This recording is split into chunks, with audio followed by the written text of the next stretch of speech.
অবশ্যই একবার এইভাবে পাপড়ি চাট বানিয়ে বাড়িতে খাবেন আর পুরো ভিডিওটা দেখবেন, দারুণ লাগবে।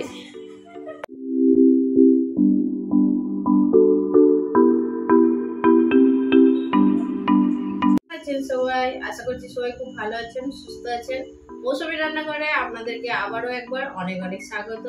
আজকে একটা ইউনিক পাপড়ি চাট দেখাবো, যেটা আপনারা অতি সহজে বাড়িতে বানাতে পারবেন। আর জানেন এটা কেন বাড়িতে বানাবেন? অবশ্যই ভিডিওটা দেখুন, বুঝতে পারবেন। চলুন তাহলে শুরু করা যাক পাপড়ি চাট। পাপড়ি চাট বানাবো। পাপড়ি চাট বানানোর জন্য আমি কি কি নিয়েছি সেগুলো দেখিয়ে দেব। এখানে নিয়েছি আলু সেদ্ধ, এখানে আছে পেঁয়াজ কুচি, ধনেপাতা কুচি, আর এখানে আছে সেও, আনার নিয়েছি যেটা বেদানা, তো সেটা ডেকোরেশন করার জন্য নিয়েছি। এখানে আছে দই, এখানে আছে ধনেপাতা চাটনি আর মিষ্টি চাটনি। আপনারা চাইলে ধনেপাতা চাটনি আমি আলাদা করে একটা ভিডিও বানিয়ে দেখাবো, অবশ্যই কমেন্টের মাধ্যমে জানাবেন যদি দেখতে ইচ্ছে করে।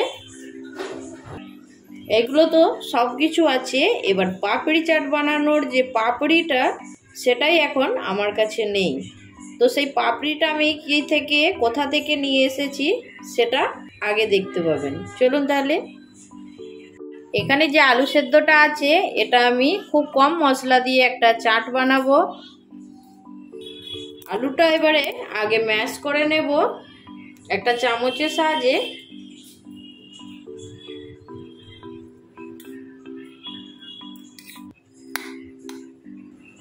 আলুটা ম্যাশ করা হয়ে গেছে। আলুর মধ্যে দিয়ে দেব খুব সামান্য একটু লঙ্কার গুঁড়ো, খুব সামান্য দিয়েছি যাতে কালারটা আসে, কিন্তু ঝাল লাগবে না।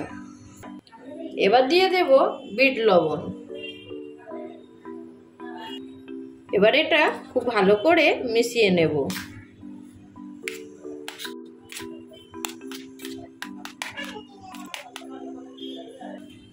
আলুটা একদম মিক্স করা হয়ে গেছে।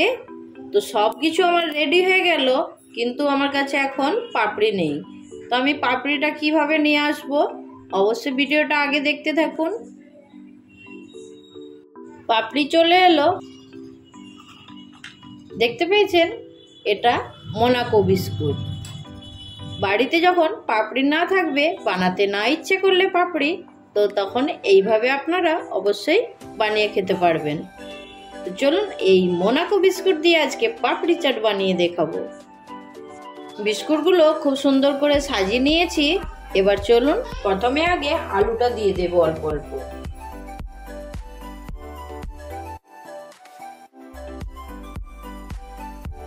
আলুটা দেওয়া হয়ে গেছে।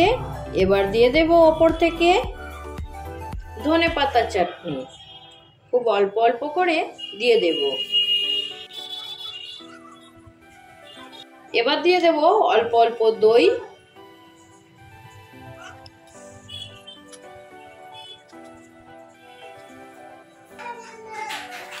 অল্প করে মিষ্টি চাটনি,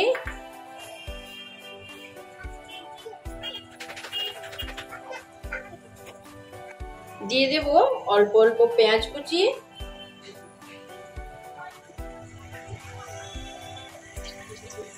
এবার দিয়ে দেব যে আমি সেও রেখেছিলাম, সেও,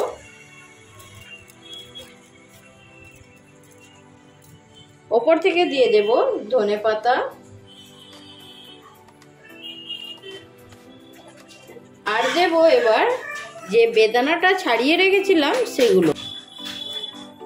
এগুলো এমনি ডেকোরেশনের জন্য দিয়েছি, আপনারা চাইলে নাও দিতে পারেন, আর দিলে একটু সুন্দর লাগবে দেখতে। তো আমার একদম ঘরোয়া পাপড়ি চাট রেডি। আপনাদেরকে কেমন লাগলো আজকের এই পাপড়ি চাটের রেসিপিটা? আপনাদেরকে কেমন লাগলো অবশ্যই কমেন্ট করে জানাবেন। ভালো লাগলে একটা লাইক দিয়ে দেবেন, আর অবশ্যই আপনাদের কি রেসিপি পছন্দ কমেন্টের মাধ্যমে জানাবেন। চেষ্টা করব আপনাদের রেসিপি নিয়ে আসার জন্য। তো চলুন আজকের এই রেসিপি এইখানেই শেষ করলাম। আর সবাই ভালো থাকবেন, সুস্থ থাকবেন। বাই।